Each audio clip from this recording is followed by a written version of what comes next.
Welcome to the Play Ed Podcast, where we explore cultivating connections through play. Hello and welcome to the Play Ed Podcast. I am your host, Laura. And I'm your host, Chris. And today I would like to welcome everybody. Chris had an idea that he threw at me, and I'm not sure about it. So, throw it at me. All right. Generally speaking, games tend to be classified as cooperative, you're working together to achieve your goal, or competitive, you're trying to win. Well, while this makes a lot of intuitive sense to people, conceptually, it's an invalid dichotomy. It's not really a true distinction. Okay. All games are by nature cooperative. Alrighty, so you're gonna have to explain that. Okay, so all games have rules. All the players have to agree to abide by the rules. In that sense, they have to cooperate to play the same game. Okay. Whether it's a sport or a board game or a card game or whatever. If I sit down with a table with people and I want to play blackjack and they want to play poker, we don't have a game going on. We all have to agree we're going to play poker. Even though we're going to be competing against each other, we have to cooperate on the type of game we're playing. Okay. We have to cooperate on what kind of stakes we're going to play for. All right. The chess tournament our kids went to this weekend. Yeah. Our boys prefer to play for fun. They're not rated. They're not ranked. They don't want to be. A lot of the other kids there, about the same. There are a few who are clearly being groomed for competition. There was one little 4-year-old, 4 years old, swept the room. Didn't take one of the trophies, but for a 4-year-old to hold his own at a chess tournament of kids 10 years older, that was really, really impressive. Okay. So, where I'm going with this is that there is always going to be an element of competition in any game, no matter how cooperative, and there are elements of cooperation necessary for any game, no matter how competitive. Okay. Athletes need to agree they're playing the same, if you're playing football, you're playing baseball. There are rules about how to advance the ball, how to field the ball, how to score. There are referees and judges and umpires. Okay. You find the same thing in board games. Where we get confused is that there are some people, and I had to deal with this growing up, who don't like competition and don't like games that encourage competition, who think that winning or losing causes hurt feelings, low self-esteem, etc. And so, one approach to that is to try and create games that have no winning conditions. Okay. There was a game that was popular in the 1980s. I had to deal with it. It was one of the few games that we tried playing in my own house called the Ungame, Ungame. I don't know if it's still in production. I've found articles on it online, so we can at the very least put a link to that in the show notes. But the whole premise of the game is that the players had to work together, but there was really no way to win. It was meant to be the antithesis of a game, where game is defined as a competitive endeavor that players engage in. Where, take Monopoly, for example. One player wins when all other players go bankrupt. It still exists. It still exists. It still exists. Yes. I think I've had a similar idea within the sports. I had some kind of night where we were supposed to show up for a youth group type function, and they were having This is back when you were a teenager? Yeah. Okay. And they were doing volleyball, but the rule was you weren't allowed to keep score. What on earth was the point of hitting the ball back and forth if you're just hitting the ball back and forth? Trying to have fun and keep a volley going, I guess? Well, at that point, you've had to come up with some different winning condition. Because you need a winning condition in order to play a game. Yeah. Even if the winning condition is just we both had fun. Yes.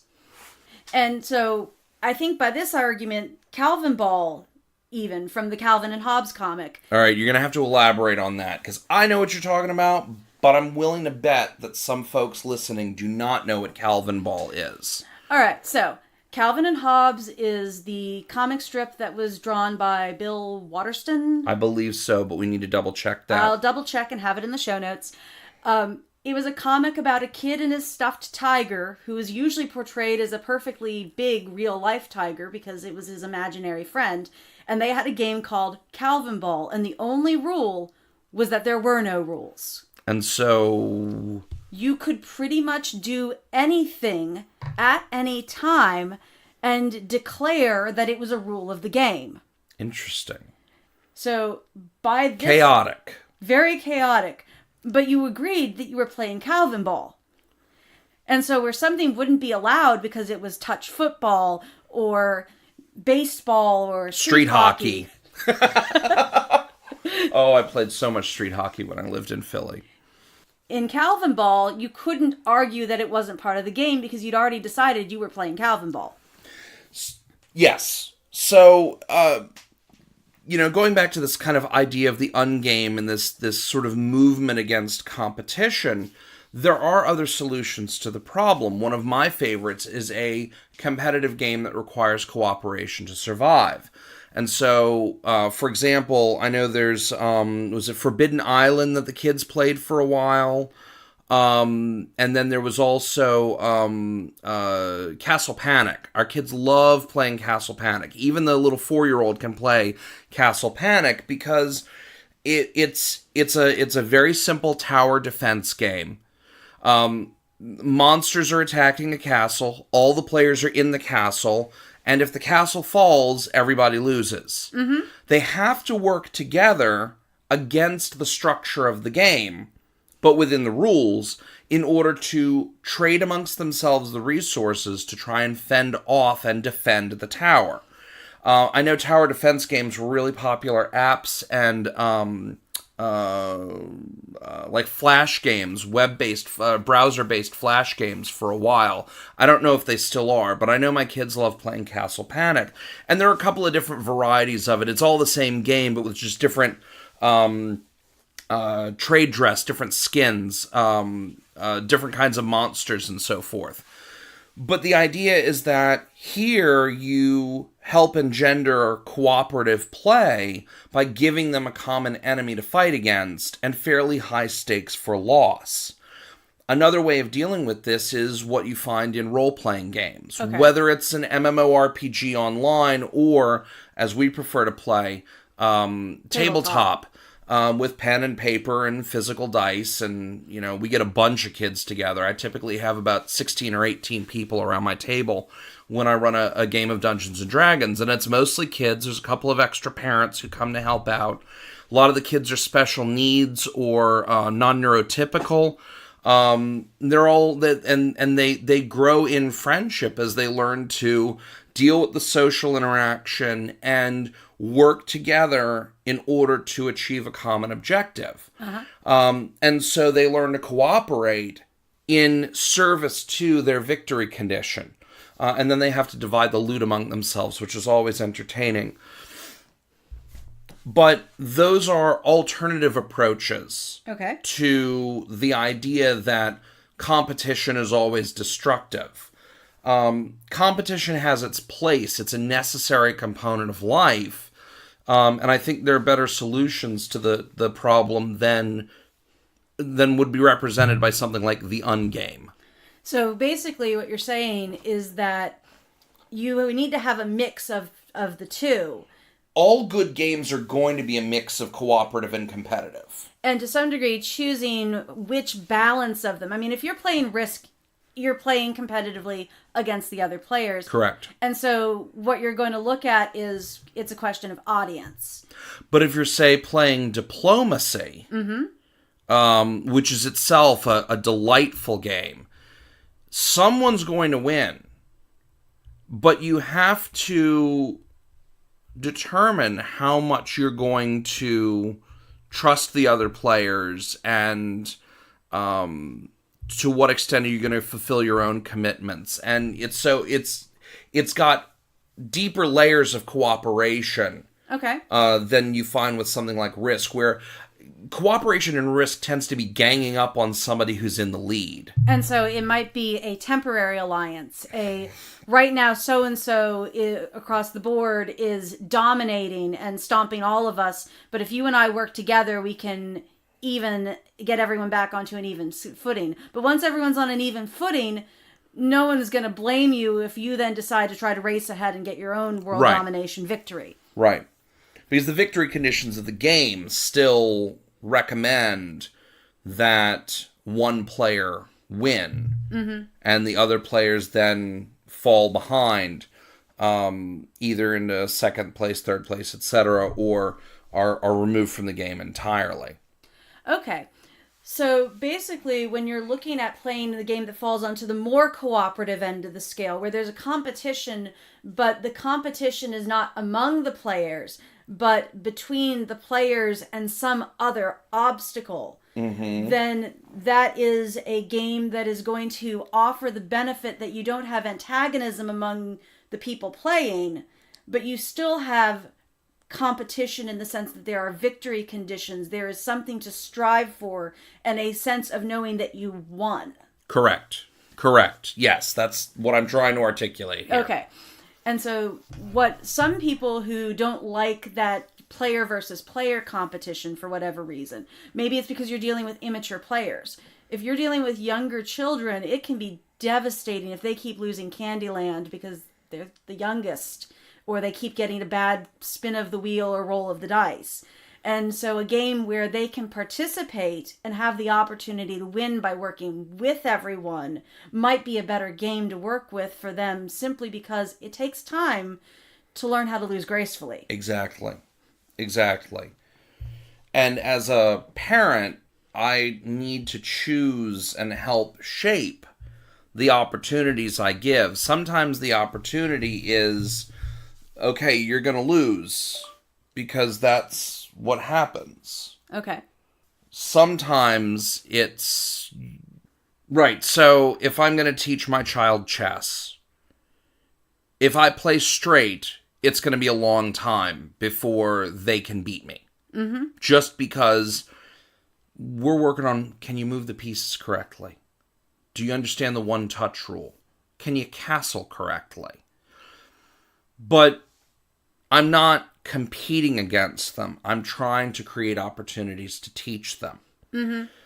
And so there are going to be tears. That is inevitable in any learning experience. Yes. You don't want to force those, but you also don't want to rig the game so that they never happen. I remember distinctly a moment as a child playing Monopoly with my grandmother. And it was the moment I realized she was not playing to win. She was playing to ensure that I won.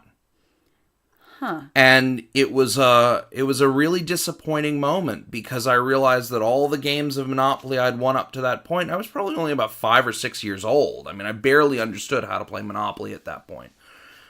All of those games that I had won, I hadn't really won. So victory is devalued when you haven't worked for it? Yes, absolutely.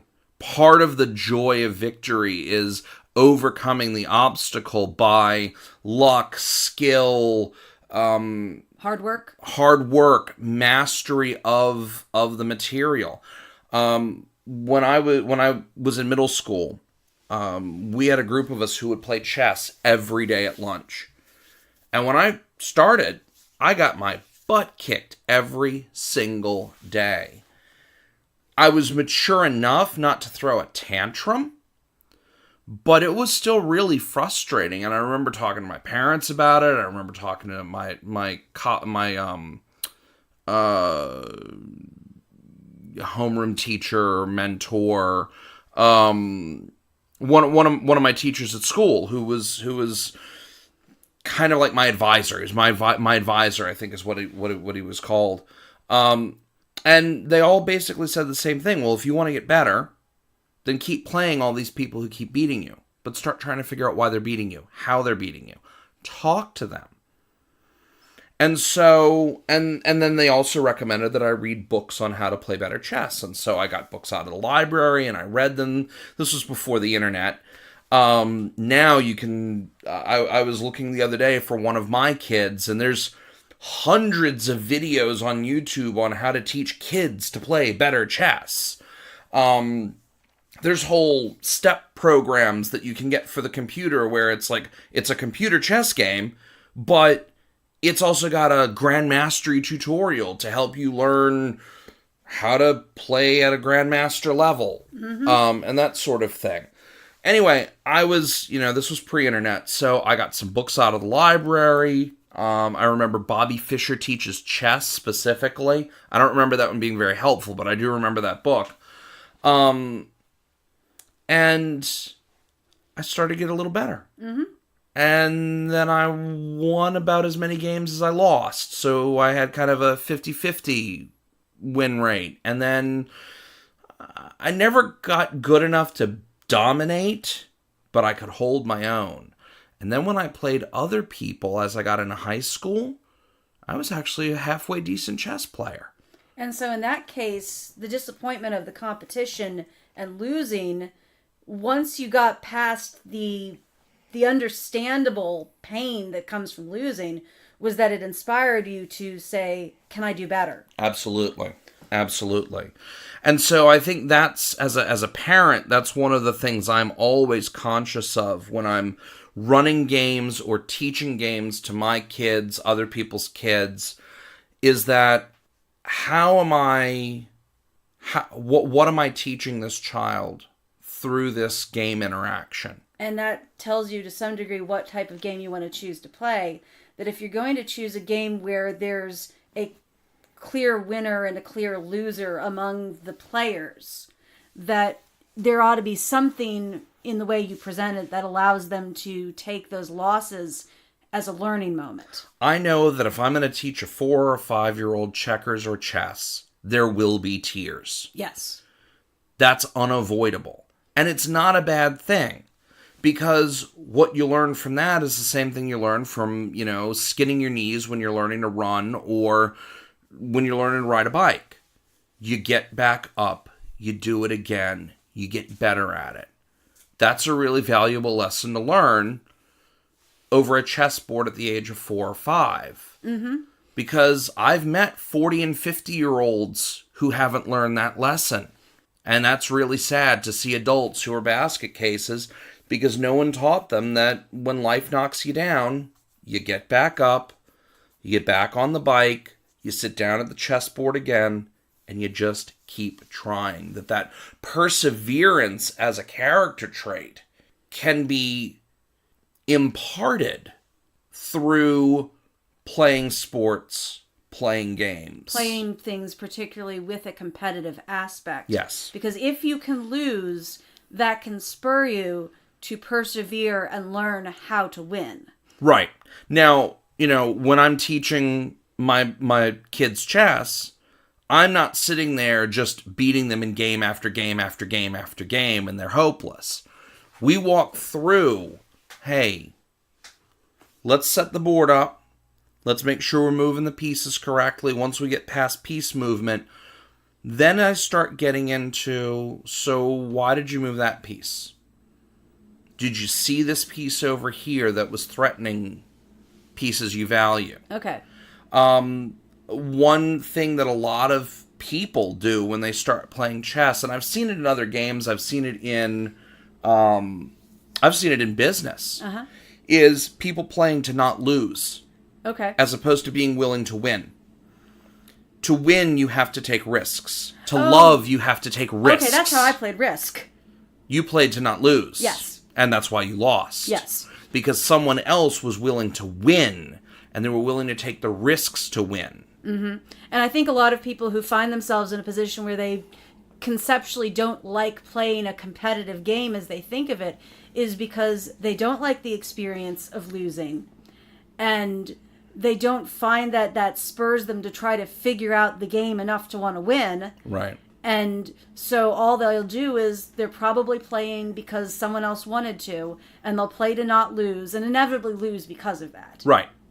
Right. And so you have a negative reinforcement cycle where you play a game, you didn't enjoy it, and then you get in this mind that you don't like competitive games because it makes people feel bad. And what you miss is that sometimes the feeling bad is a starting point, not an ending point. Correct. Now, from the standpoint of a mom who has to deal with probably a larger proportion of the tantrums than you do. Almost certainly. Because I am home most of the time, and you do still leave the house for work. I find that the games like Castle Panic, where you have that cooperative aspect, are much better ones to pull out when I can't be playing with them. Right. And that's a really good point to make, that different games can be played with groups of kids depending on the amount of parental involvement. So if I'm going to pull out one of our GMT games, let's say we pull out Pericles, or we pull out... Pericles is a little bit far-fetched. We're still having trouble figuring it out. Well, yeah, that's true. Yes. Perhaps Dominant Species? Yeah, okay, so Dominant Species is a great example. Dominant Species by GMT Games is it is an award-winning game. It's one of their best-selling games. Very family-friendly game. The premise is you are some type of creature right before an ice age, trying to propagate yourself over the planet and survive the coming ice age. So, ordinarily, it's expected that you would be a teenager or older. There's some fairly complicated vocabulary. It's not necessarily the most intuitive gameplay. There are a lot of steps in each game turn's phases. And the strategy of the game does involve some fairly comprehensive thinking ahead, dealing with scarcity of resources. There are elements of competition, although it is fairly hard to eliminate another player. It's not impossible. All that to say, we have our 4-year-old joining us when we as a family play Dominant Species. Because the adults, my wife and me, and our older children, will help the youngers who can't read to understand, what do these cards do? What turn are we on? What actions are they allowed? And so there's a collaborative atmosphere, even as we're all vying to win. Mm-hmm. And I think sometimes our winning condition is, did we make it through a full turn? Oh yeah, for games like Dominant Species, absolutely. Our winning condition for Pericles is going to be, can we figure out how to set up the board? So... and it really kind of depends on the game. You can adapt any game if you bring enough of a collaborative mindset to it. Which sort of brings us back full circle to where you started, which is that every game is cooperative. As well as, it's cooperative and collaborative, and it's competitive. It's got to have a victory condition, or it really isn't a game. Without a victory condition, it really is just play. Mm-hmm. And there's nothing wrong with playing, but if you're saying that you're playing a game, there's got to be something about it that gives it a sense of structure and a thing of, if we do this, we win, and if we do this, we do not. And I mean, watching our boys out in the yard the other night playing hide and go seek and freeze tag was a lot of fun. They didn't really have a victory condition. They weren't they were cooperating. And they were collaborating, and it was competitive, but mostly they were just giggling. Mm-hmm. And everything they did led to more giggles, and they had lots of fun. And that's valuable. That's a good memory they're going to have. Yeah.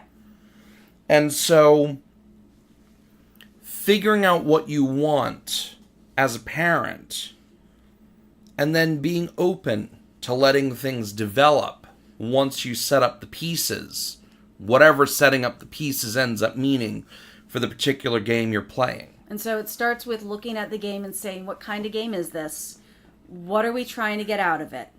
Is this the kind of game where I'm going to need to manage everyone's emotions and responses and recognize that I'm here to recognize that when my 4-year-old loses, I have to help them through their tantrum as they're upset, and then I have to help them get that recognition point that says, okay, tell me what happened in the game. do you think you could have done something different here? And sometimes it's that knowledge to say, we need a game that everyone can just sit back and have fun with. Right. And we'll all work together. And so we're going to pull out one where we're going to continue defending our castle together against the oncoming hordes of goblins. And you're going to recognize that you can let the kids play that, and it probably won't end up with board pieces being flung across the room because they are not getting upset with each other. Exactly. So, yeah, all games are by nature cooperative, have cooperative elements and competitive elements. What makes a game seem more cooperative or competitive really boils down to the emphasis of the game design and what the players collaboratively agree they want to do when they sit down to play that game. Mm-hmm. So before we wrap up, the one thing I wanted to know is, can you think of, with your chess example, of what is one thing that you can do to take it merely from dad beating his son at a game of chess once again, or daughter, we do have one, and move it into that realm of more cooperative play? What I do is, as we're playing casually at home, is as they go to make a move, I'll ask, are you sure that's the move you want to make? And I'll ask them to explain why they're going to move a piece and what they expect to happen. And then we'll let them move the piece. And I'll capture the piece or capture a more valuable piece or whatever. And then we'll discuss that, and then we'll rewind. You only move 1 or 2 steps ahead. It can make for a painfully slow game. You're not trying to get to the end of the game. You're not trying to checkmate the child. You're trying to give them the opportunity to see the patterns on the board so they can make better choices. And that's where this extends to any game that's not chess. If you're going to play games with really young children, you're going to need to modify the rules to make it accessible to them. If you're going to use games as a teaching tool, then one, the kids can't understand that's what you're doing. It's not, well, we're going to study math today by playing Monopoly, or we're going to study cause and effect by playing chess, or we're going to study scarce resource allocation by pretending to be arachnids attempting to survive before the advent of an ice age. You don't do it in a didactic way. You say, hey kids, let's play a game. And then you help them learn to play the game well. And you have to recognize that the game, by its very structure, the game designer has already determined what that balance of cooperative competitive is. And certain strategies will disclose themselves and encourage the development of certain types of skills or ways of thinking. Okay. So part of what I hope we can talk about in future episodes is specific games in greater detail. What kind of skills are being developed here? Mm-hmm. Because that's not going to be obvious to most people. It's obvious to game designers because that's how they're thinking. But game designers don't think like a lot of game players. That's why they're designing the games. They play them too, but they play them differently than casual players. Okay. So, and then I also hope we at some point get into a couple of episodes on how to adapt specific games. Okay. Because we do a lot of adaptation. And it's different from the adaptation that your grandmother did. You're not Throwing a game in order to lose is not adapting. That's just rigging the game. I'm not talking about rigging the game in anybody's favor. I'm talking about adapting the way play flows in order to help younger people keep up. Okay. And that's a subject of its own. Okay. Well, we do hope everyone has enjoyed today's discussion. All of the games that we've mentioned today can be found in the show notes. And now we'd like to hear from you. can you tell us about a game that you have enjoyed playing that was a cooperative game like some of the ones we mentioned?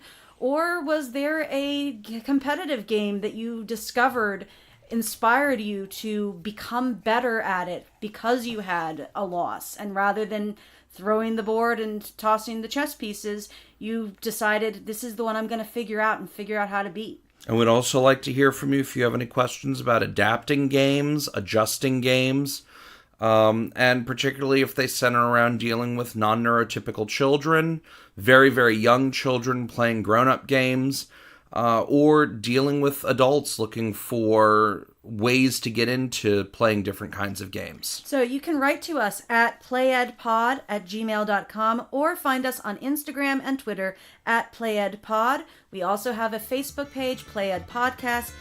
Thank you, everybody, for your time. We look forward to talking again with you next time. And until then, thanks for listening. Take care. Bye.